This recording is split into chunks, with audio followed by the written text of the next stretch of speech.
किसी भी चीज को समझने के लिए सबसे पहले मन को शांत रखना चाहिए और फिर काम पर ध्यान देना चाहिए, क्योंकि हम मन से ही प्रश्न खोज लेते हैं और मन में ही जवाब देकर बैठ जाते हैं। भगवान कृष्ण ने मन को शांत रखने के लिए दो चीजें बताए हैं।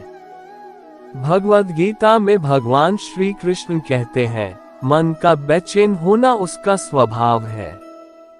हमारे मन को लगता है कि अगर वह अलग अलग बातों के बारे में सोचता रहेगा तो हमें आने वाली हर मुश्किल और मुसीबत से बचा लेगा, पर ऐसा होता नहीं है। हम अपने जीवन का काफी अधिक समय सोच विचार करके परेशान होने में निकाल देते हैं। भगवान श्री कृष्ण कहते हैं कि मन का ये स्वभाव बदलना मुश्किल जरूर है, असंभव नहीं। अच्छा, अब आप एक बात बताएं, क्या आप कोई को कह सकते हैं कि वो कांव कांव की आवाज ना करे? या फिर क्या आप किसी मेढक को कह सकते हैं कि वह पानी देखते ही ऊंची छलांग ना मारे? हमारे मन का भी कुछ ऐसा ही है। जीवन में कुछ भी होता है, अच्छा या बुरा, हमारा मन उस पर कांव कांव कांव करने लगता है। कांव कांव से मेरा मतलब है चिंता करना, व्याकुल होना। कोई बुरी बात होती भी नहीं है और मन परेशानी की ऊंची ऊंची लपटें लेने लगता है। कभी कभी तो मुझे ऐसा लगता है कि हम में से कई लोग सिर्फ परेशान होने के लिए जीते हैं।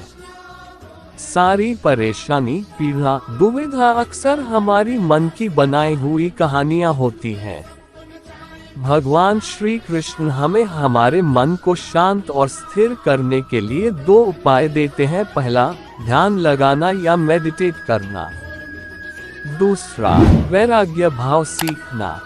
अब ध्यान या मेडिटेशन शब्द सुनते ही आप में से कई लोग कहेंगे कि आप आंख बंद कर सांसें अंदर बाहर नहीं ले सकते।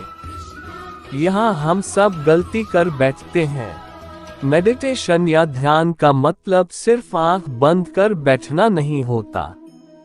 मेडिटेशन का मतलब होता है अपना पूरा ध्यान किसी चीज पर लगाना और उसे हटने नहीं देना।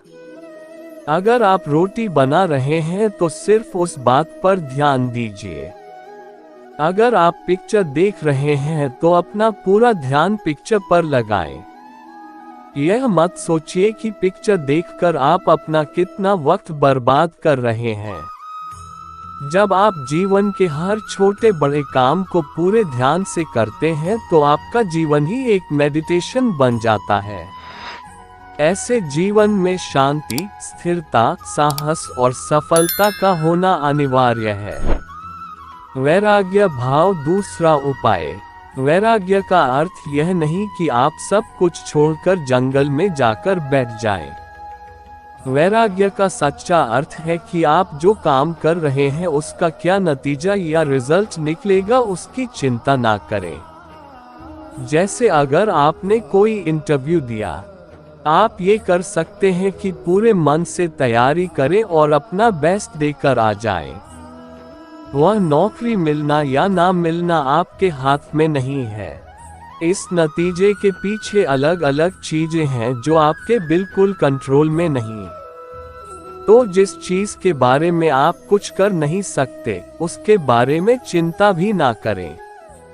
यही वैराग्य का सच्चा मतलब होता है। और यही है भगवान श्री कृष्ण का दूसरा उपाय मन को चिंता की लपटों से बचाने का। याद रखिए, आप पूरे के पूरे इंसान हैं। समझदारी, संयम और कुशलता से भरे इंसान। आपका मन जब भी कोई की तरह अलग अलग बातों पर आपको परेशान करने लगे, तब अपने मन को भी प्यार से समझाए और शांत कर लीजिए। बस अपने ऊपर विश्वास रखिए कि आप कभी अपना बुरा नहीं होने देंगे।